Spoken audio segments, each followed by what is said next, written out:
আসসালামু আলাইকুম। আশা করি আল্লাহর রহমতে সবাই ভালোই আছেন। My name is Sakibul Hasan Sakib from study table private home. তো এই সিরিজে মূলত আমরা সংখ্যা পদ্ধতির বিয়োগফল নিয়ে আলোচনা করতেছি। এখানে আমরা ইতিমধ্যেই দশমিক সংখ্যা পদ্ধতির বিয়োগফল, এরপরে বাইনারি সংখ্যা পদ্ধতিতে কিভাবে বিয়োগফল, আমরা লাইভ ক্লাস সহ কিন্তু আলোচনা করেছি। তো আজকে মূলত আমরা আলোচনা করব অক্টাল সংখ্যা পদ্ধতিতে বিয়োগফল নির্ণয়, অর্থাৎ subtraction of octal number system. আমরা বাইনারির ক্ষেত্রেও বা দশমিকের ক্ষেত্রেও যে নিয়ম ফলো করছিলাম এখানে কিন্তু সেম নিয়ম হবে। তো আমাদের রিকমেন্ডেড থাকবে যে আপনারা আমাদের ইউটিউবের প্লেলিস্ট অনুযায়ী যে প্রথম দশমিকে কিভাবে বিয়োগ করা হয়েছে ওইখানে কিন্তু আমরা নানাভাবে গল্প আকারে আপনাদের সামনে উপস্থাপন করেছি। এইটাও সেম নিয়ম হবে। এইটাকে ভালো করে বুঝতে হলে কিন্তু ওই ভিডিওটা দেখে আসা উচিত। তো যারা এখনো সেই ভিডিওটা না দেখছেন, আমাদের রিকোয়ারমেন্ট থাকবে সেটা আগে দেখে তারপর এই ভিডিওগুলো দেখা, অর্থাৎ বাইনারি বিয়োগ, অক্টাল বিয়োগ কিংবা এর পরবর্তী হেক্সাডেসিমাল বিয়োগ। তো চলুন আমরা এই অক্টাল বিয়োগের নিয়মটা দেখি। নিয়মটা কিন্তু সেই আগের মতোই হবে, শুধু এখানে একটা জিনিস খেয়াল করতে হবে যে এর ভিত্তি কিন্তু ৮, অর্থাৎ আমার উপরে যদি কখনো ধার নেওয়ার প্রয়োজন হয় তাইলে কিন্তু আমরা ৮ই সেখানে নিব। ঠিক আছে, জাস্ট এইটাই, আর কোনো কিছু না। এখানে ৮ কেন? কারণ আমরা জানি এর ভিত্তি কিন্তু ৮। এখন ভিত্তি ৮ কেন? কারণ এর সংখ্যা কিন্তু 0 থেকে 7। আমরা জানি যে সংখ্যা পদ্ধতিতে যতগুলা অঙ্ক ব্যবহার করা হবে তার সমষ্টিকে তার ভিত্তি বলা হয়। এখানে যেহেতু অক্টালে 0 থেকে 7 টোটাল 8টা অঙ্ক ব্যবহার করা হয়, তার মানে কিন্তু এর ভিত্তি হবে 8। ঠিক আছে?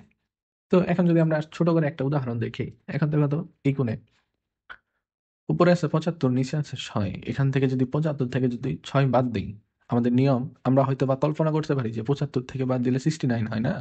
আসলে কিন্তু না, কারণ এই পদ্ধতি কিন্তু অক্টাল। এই জায়গাতেই একটু সমস্যা। ঠিক আছে? এখানে কিন্তু আর 69 হবে না। ওকে? তো তাইলে এটা কিভাবে হবে? তো চলো আমরা দেখে নিই। উপরে দেখতে পারতেছি আছে কত 5, নিচে আছে কত 6। এখন আমার কাছে আমি চিন্তা করি সেই আমাদের তথাকথিত নিয়ম অনুযায়ী যে উপরের সংখ্যাটা ছোট, নিচে আছে কি বড়। এখন আমার কাছে আছে 5 টাকা, আমি কি 6 টাকা কাউকে দিতে পারবো না? তাইলে উপরের সংখ্যাটাকে বড় বানাইতে হবে। আর যেহেতু অক্টালে, সে কিন্তু আমাকে অবশ্যই 8 দিবে, কারণ তার ব্যক্তিগত এই 8। ঠিক আছে? যখন আমরা দশমিকে বিয়োগ করছিলাম উপরে শর্ট হলে 10 নিতাম, এখন বাইনারিতে যখন ছিলাম তখন কিন্তু 2 নিতাম। তাইলে এখন যেহেতু অক্টাল, তাইলে এখন কত নিব? 8, কারণ তার ভিত্তি 8। এখন সে 8 টাকা আমার যদি ধার দেয়, তাহলে 8 আর 5 এই দুটো যোগ করলে কত হবে? আমি জানি 8 5 হয় 13। এখন 13 টাকা থেকে আমি 6 টাকা বাদ দিতে পারবো না, কারণ আমার কাছে আছে তো 13 টাকা। 13 টাকা কিভাবে হলো? এই যে 5-এর সাথে কিন্তু 8 যোগ করে হইলো। তাইলে 13, 13 থেকে যদি 6 চলে যায়, তাহলে আমার কাছে অবশিষ্ট থাকবে কত? 7। ঠিক আছে? এখন যেহেতু আমি এই সংখ্যাটা ধার নিয়ে আসছিলাম, ধারটা ফেরত দিতে হবে আগে, তারপরে বিয়োগ করতে হবে। ধার ফেরত দিলে আমরা জানি নিচের যে বাম পাশের অক্ষরটা আছে সেটার সাথে যোগ করতে হয়। এখানে কোনো অক্ষর নাই, তাই আমরা ধরলাম এখানে অক্ষর সেই একই থাকবে। এখন 7, এখান থেকে তাহলে আমরা সেই একটা বাদ দিব, তাহলে আমার অবশিষ্ট থাকবে কত? 6। এই হলো কিন্তু ৬৭। এখন আমাদেররা যদি সরাসরি চিন্তা করি, তাইলে কিন্তু হইতো কত? ৬৯। কিন্তু এখন কিন্তু আমাদের মান আসলো ৬৭। এই জিনিসটা কিন্তু আমাদের বুঝতে হবে। তো এইটাই মূলত পার্থক্য, এছাড়া কোনো কিছুই পার্থক্য না, বেইস বা ভিত্তি অনুযায়ী যেটাকে আমরা পার্থক্য বলি।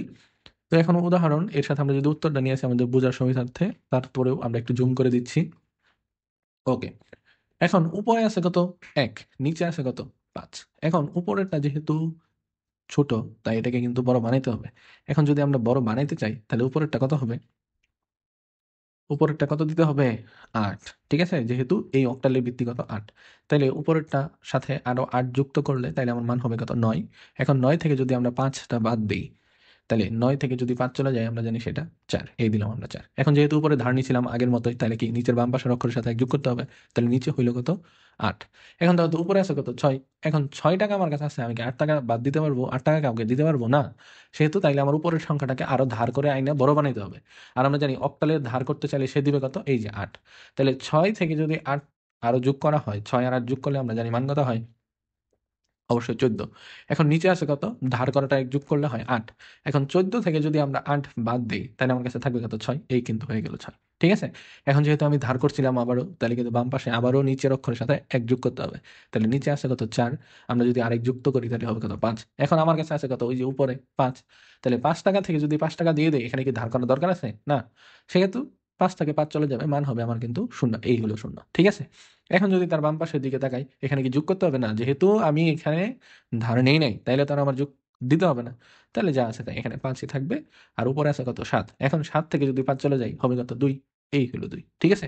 তো আমাদের রোলস কিন্তু সেই অক্টাল দশমিক বাইনারি সবগুলাই কিন্তু একই রকম হচ্ছে, জাস্ট একটু ভিত্তি যেখানে শর্ট হচ্ছে সেখানে কিন্তু ভিত্তি অনুযায়ী কখনো 2, কখনো 10, কখনো 8 বা কিংবা 16তে কিন্তু আমরা ধার নিব সেটাকে। ঠিক আছে, আরেকটা উদাহরণ আমরা একটু জুম করলাম। উপরের সংখ্যাটা আমরা দেখতে পারতেছি আছে কত 2। এখন যেহেতু দুই, তাইলে 2 থেকে তো আর 3 বাদ দিতে পারবো না, তাই না? নিচেরটা হয়ে গেল বড়, তাই এটাকে আমার বড় বানাইতে হবে। আর উপরেরটা বড় বানাইতে হলে অক্টালের ভিত্তি কত 8, এই যে কোণে আমরা লিখছি 8 যোগ করতে হবে। তাহলে 8 আর 2। এখানে কিন্তু একটা কথা বলে রাখি, এই যে নিয়মগুলো দেখি হয়তো আমরা নিয়মগুলো পড়তেছি না, কারণ 1 নম্বরে কিন্তু এগুলো আমরা পড়ে নিয়েছিলাম। ঠিক আছে, 1 নম্বর বলতে আমরা যে দশমিক যে বিয়োগটা ছিল সে জায়গায় কিন্তু এগুলা বিস্তারিত টপিক বাই টপিক গল্প আকারে আলোচনা করেছিলাম, তাই এখানে আর ওইভাবে আলোচনা হচ্ছে না। তো আমরা শর্টকাটে আগাই।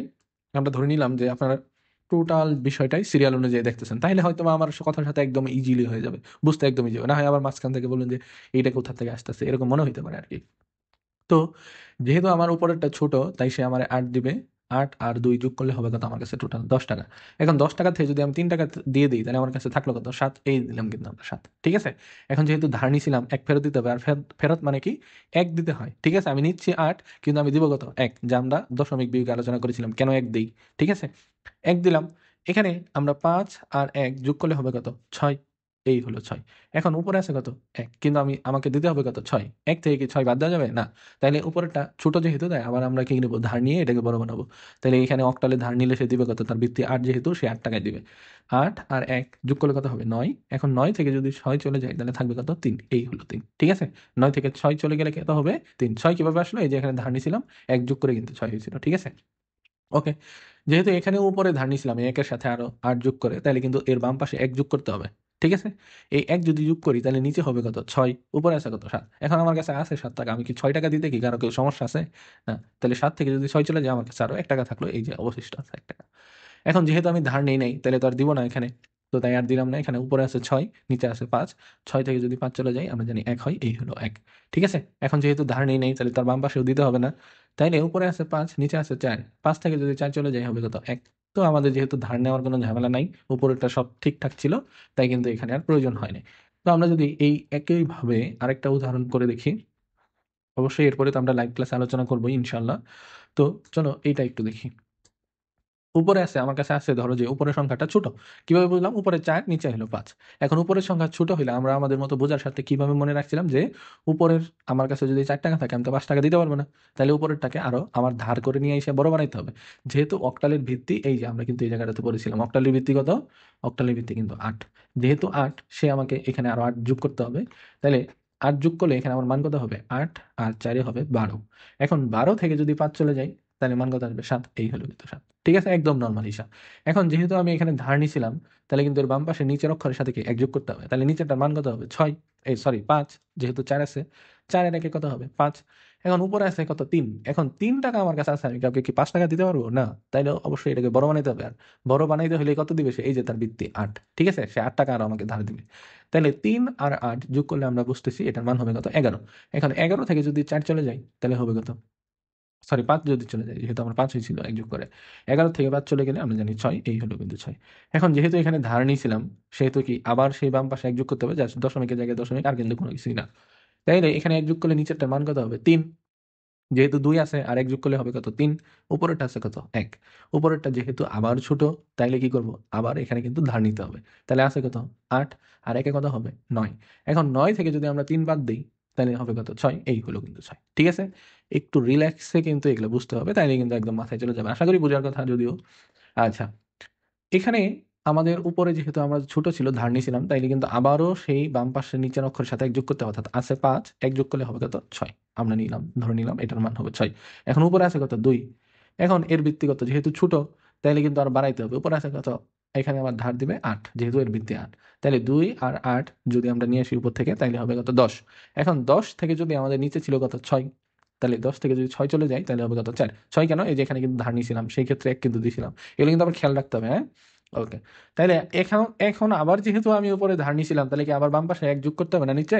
তাহলে তখন 3 আছে, আমি কি 3 বাদ দিতে পারবো না? 1 যোগ করে হবে আমার কত টোটাল, আমার দিতে হবে কত অন্য জনকে 4।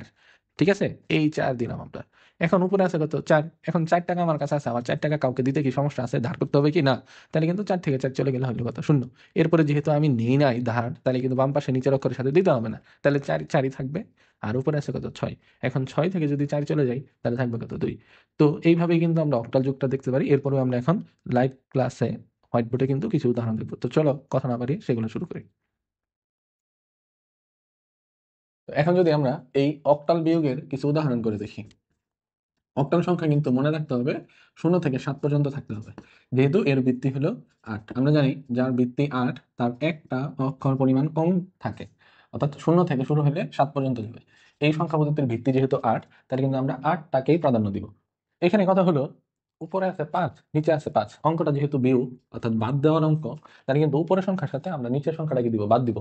এখন যদি 5 থেকে 5 চলে যায়, আমার কাছে ছিল 5 টাকা, আমি দিলাম আরেকজনকে 5 টাকা, আমার কাছে কি অবশিষ্ট কোনো কিছু থাকলো না, সেহেতু কিন্তু এখানে হবে শূন্য।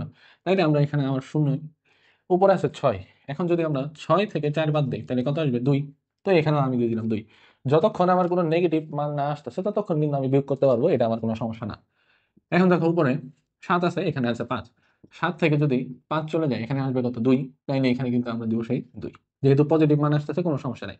এখন কথা হলো আমার আছে কত 6, এখান থেকে যদি আমরা নিচের সংখ্যা 7 বাদ দিতে চাই তাহলে মানে আছে কত -1। এই নেগেটিভ মান কি নিয়ে আসা যাবে না, তাইলে আমরা পজিটিভ করতে হবে। পজিটিভ কিভাবে হবে? যদি যার সাথে আমি বাদ দিতেছি তাকে বড় বানাই। এখন বড় বানাইলে আমার ধার করতে হবে, ধার করলে আমি এই ব্যক্তির কাছে যদি যাই সে আমাকে কত টাকা দিবে? 8 টাকা, যেহেতু অক্টালি ভিত্তি কত 8, সে বেশিও দিতে পারবে না কমও দিতে পারবে না, জাস্ট 8। তাইলে এখানে যদি সে আমার 8 দেয় তাহলে 6 আর 8 যোগ করলে কত হবে? 14। এখন 14 থেকে যদি আমি এখন 7 টাকা ধরো যে আমার কাছে কেউ পায়, এটা এখন আমি দিয়ে দিই, তাইলে 7 যদি চলে যায় তাহলে আমার কত থাকবে? 7। এখন কিন্তু এটা কি নেগেটিভ মান আসলো না, এখন কিন্তু এটা পজিটিভ, তার মানে এখন এখানে কিন্তু 7ই হবে। ওকে, এখন যেহেতু আমি ধার নিছিলাম সেহেতু একে আমাকে ফেরত দিতে হবে। নিচের সংখ্যার সাথে আমি নিচে 8 কিন্তু দিব কত 1, ঠিক আছে, তাহলে কিন্তু 1 এখানে যুক্ত হবে। তাহলে এখানে আছে 4, আমরা যদি নিশি নিচের সংখ্যা আছে, এখানে ধার নিয়েছিলাম 4, তাহলে এখন হলো কত? ধারের 1 ফেরত দিলে 5, উপর আছে কত 5। এখন যদি আমরা এই 5 থেকে 5 বাদ দিই তাহলে আমার মান কত আসলো? শূন্য। এখানে কিন্তু আর আমার নেগেটিভ ভ্যালু আসলো না, তাইলে কিন্তু আমার ধার নেওয়ার দরকার নেই, তাইলে এখানে হবে শূন্য। এখন যেহেতু আমি এখানে ধার নেই নাই, এখানে কি আমি দিব?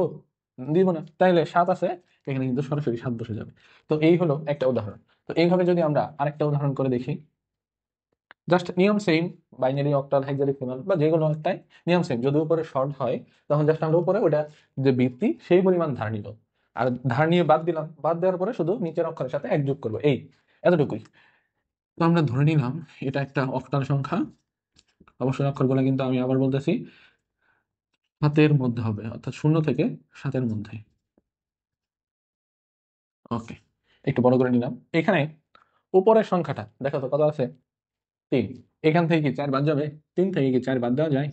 তাহলে মানে হয়ে কত -1, যেহেতু নেগেটিভ মান তাহলে আমরা পজিটিভ নিয়ে আসতে হবে। আর পজিটিভ মান নিয়ে আসতে গেলে এখানে কিন্তু আমরা নিয়ম অলওয়েজ শেষ করে ফেলছি এগুলা অলরেডি, যে উপরটাকে বড় বানাইতে হবে। তাহলে সে আমাকে ধার দিবে কত 8, 8 আর 3 এই দুটো যদি আমরা যোগ করি তাহলে মান হবে কত 11। এখন 11 থেকে যদি আমার 4 চলে যায় তাহলে মান কত আসবে? 7। এখানে 7 এখন কি পজিটিভ মান না? তাইলে কিন্তু এখানে শুধু আমি 7 দিব, ঠিক আছে। যেহেতু আমি ধার নিয়েছিলাম 1 ফেরত দিতে হবে কোন অক্ষরের সাথে? নিচের অক্ষরের সাথে। তাইলে 5 আছে, এর সাথে কিন্তু এখন হবে 6, বাদ দিব। কাকে বাদ দিব? উপরের সংখ্যার সাথে, উপরে আছে কত 5। এখন 5 থেকে কি আমি 6 বাদ দিতে পারবো? তাহলে অবশ্যই কি -1 আসবে, যা নেগেটিভ মান। তাইলে এটাকে আমার বড় বানাইতে হবে। বড় বানাইতে হলে আমাকে কত সে ধার দিবে? 8, যেহেতু তার ভিত্তি হলো 8। সেহেতু আমাদের যদি 8 যদি দেয় তাইলে 5 আর 8 এই দুটো যোগ করলে মানে হবে কত 13। এখন 13 থেকে যদি 6 চলে যায় তাহলে মানে হবে কত 7।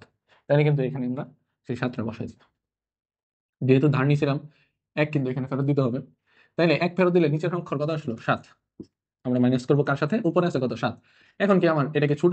সামনের অক্ষর তার ছোট না, যা আছে তাই। এখন যদি আমরা 7 থেকে 7 বাদ দেই তাহলে মানে আসবে কত শূন্য। তো আমরা কিন্তু এখানে দিব শূন্য, দশমিকের জায়গায় দশমিক। এখানে যেহেতু আমি ধার নেই নাই তাহলে কি এখানে দিতে হবে? দিতে হবে না কিন্তু।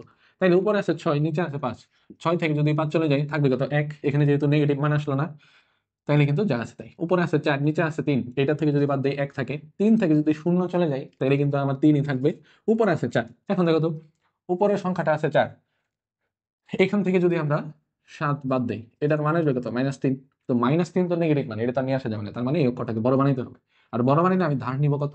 8 যেহেতু অক্টালের, 8 আর 4 এই দুইটা যোগ করলে আমরা মান জানি 12।